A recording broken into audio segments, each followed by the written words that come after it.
Menurut Alan Yudi, kakak kandung Nike Ardila, kalau Nike mengajak keluar rumah hanya sekedar untuk jalan-jalan dan bertemu dengan sahabat-sahabatnya, di tengah jalan Nike menyempatkan waktu untuk berkunjung ke rumah anak yatim, dan Nike menyantuni anak-anak yatim itu, bahkan dari suatu tempat ke tempat lainnya. Berikut ini cerita dari anggota keluarga Nike Ardila tentang perjalanan spiritual Nike Ardila yang tidak diketahui oleh banyak orang. Berikut cerita dari mereka selengkapnya.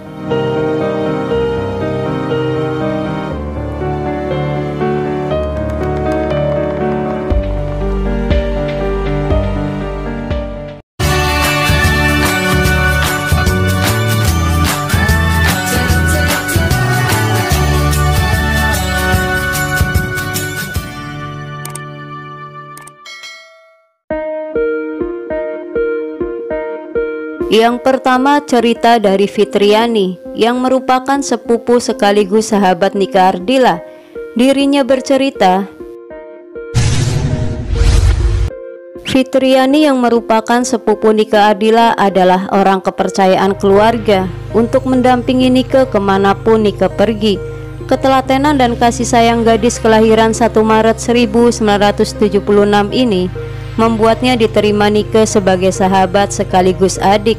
Nyaris tidak ada yang tidak diceritakan Nike pada Fitri. Begitupun sebaliknya. Bahkan selalu ada kontak batin antara dua saudara ini. Waktu di rumah, beberapa hari sebelum pergi, Nike bermimpi, tapi dibilang mimpi juga tidak. Nike cerita didatangi orang besar sekali dan putih. Sambil menjulurkan tangan, orang itu bilang ke Nike, mending ikut saya. Di sana tenang, tidak capek seperti di sini. Kemudian Nike bangun dan langsung cerita soal mimpinya itu. Tapi Nike bilang seperti ini, kalau mimpi kok lagunya yang diputar sama. Sebelum tidur, saat mimpi, dan setelah bangun, kok lagu yang didengar sama. Ada apa ya? Kemudian kita lupa soal mimpi. Saya juga ingat, suatu hari kita pernah diramal, wah, kamu sebentar lagi bakal punya rumah yang luas sekali, dan kamu bakalan top banget. Saat itu feeling Nike tertuju pada album terbarunya. Meledak lagi kali ya Fit, mudah-mudahan dapat penghargaan BASF atau Golden Platinum, kata Nike.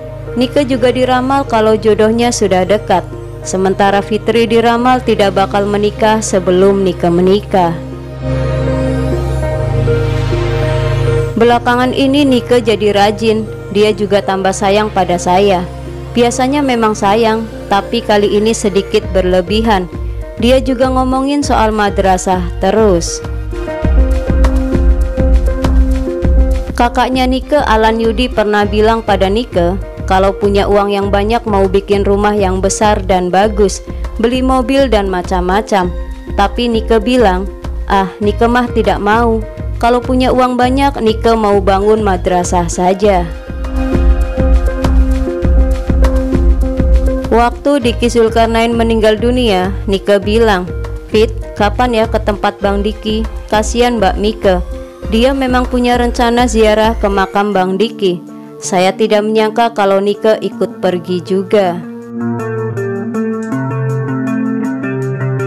Yang kedua, cerita dari Alan Yudi selaku kakak kandung Nike Ardila. Dirinya bercerita, lagu Bintang Kehidupan yang dipopulerkan oleh bintang pop Nike Ardila meski diciptakan oleh Dedi Dores, tapi setidaknya lagu ini cukup kontekstual dengan kisah hidup Nike Ardila.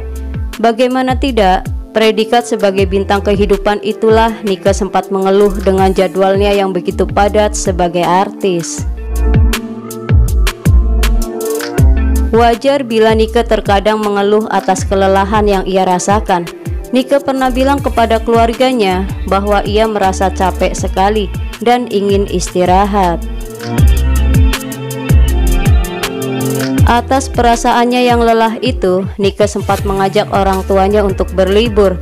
tapi bukan mengajak ke tempat liburan biasa yang dipilih Nike ataupun tempat liburan orang-orang pada umumnya, melainkan Nike mengajak keluarganya ke panti asuhan. Karena setiap kali Nike mendatangi tempat asuhan itu, hati dan perasaannya senang dan merasa damai. Tapi akhir-akhir ini rasa lelah itu belum juga sepenuhnya hilang, tidak seperti biasanya. Kelelahan itu tampak jelas dari sebuah foto Nike. Di foto itu menunjukkan Nike tengah duduk di sebuah kursi memakai gaun berwarna merah. Wajahnya yang ayu itu tertekuk memperlihatkan campuran antara kelelahan dan kebosanan. Lihat wajahnya yang lelah itu, kelihatan kan? Itu foto sehari sebelum Nike meninggal dunia, kata Alan Yudi selaku kakak kandung Nike Ardila. Memang, saat Nike diwawancarai tentang kesuksesan karirnya di usia yang masih sangat muda, Nike sempat menjawab kalau ia merasa sangat lelah, terlebih ketika banyaknya hal yang selalu menghampirinya. Atas keluhan dan perasaannya yang lelah itu, kakak Nike pun mengatakan, "Nike adikku, dunia awalmu itu kan sebagai seorang penyanyi, tetapi sekarang sudah merambah ke dunia sinetron juga film. Kalau kamu merasa capek atau lelah, kamu kembali saja ke dunia awalmu yang membesarkan namamu." Namun sebelum Nike sempat menjalankan nasihat dan masukan dari kakaknya itu, Nike terpanggil untuk beristirahat selama-lamanya di sisi Tuhan yang Maha Kuasa. Yang ketiga, cerita dari Ibu Nining Ningsihrat selaku ibunda Nike Ardila. Beliau bercerita,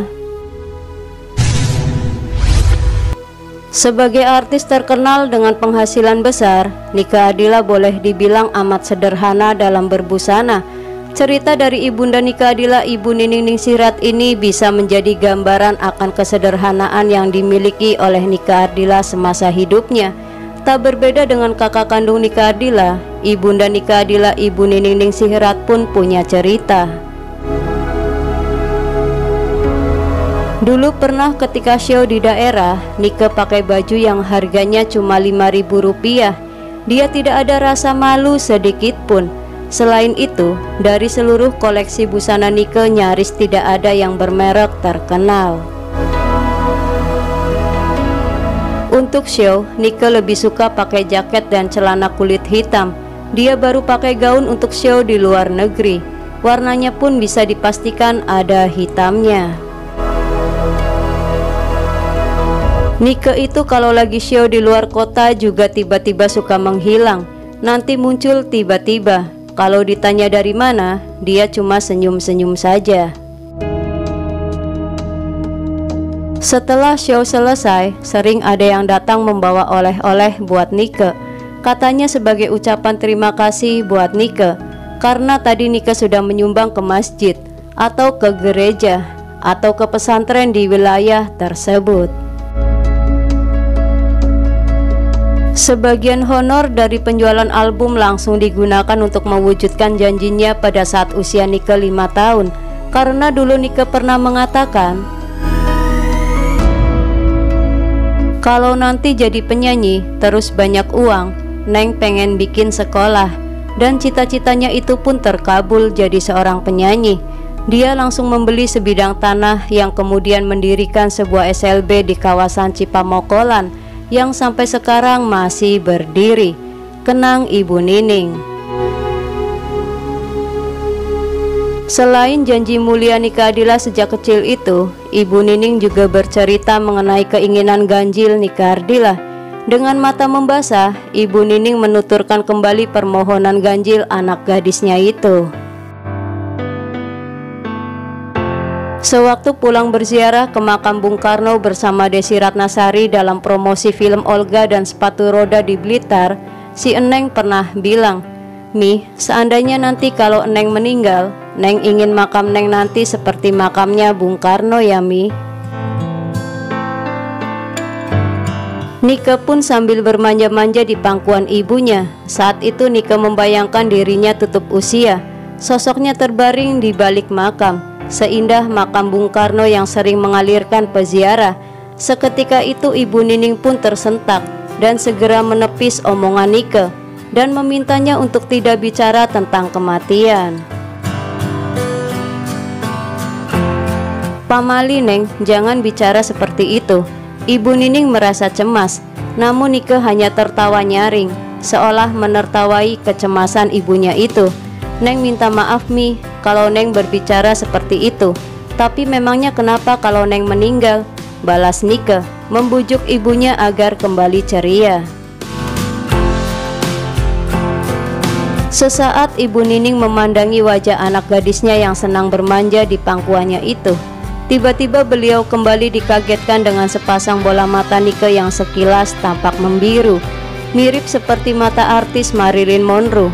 Ceritanya, "Kenapa Mi?" tanya Nike keheranan. Ibu Nining hanya terdiam sambil memandangi mata Nike yang penuh dengan tanya. "Eneng, itu matanya pakai apa? Softland biru?" tanya Ibu Nining kepada Nike. Saat mendengar pertanyaan dari ibunya itu, Nike pun terbengong, lalu bergeleng kepala. Ibu dan anak pun saling bertatapan. Memang, Nike dikenal mengidolakan Marilyn Monroe. Al-Fatihah untuk idola kita almarhumah Nike Ardila. Semoga ulasan dari cerita ini menambah informasi dan selalu bermanfaat. Lebih banyak tahu lebih banyak. Terima kasih dan sampai jumpa kembali.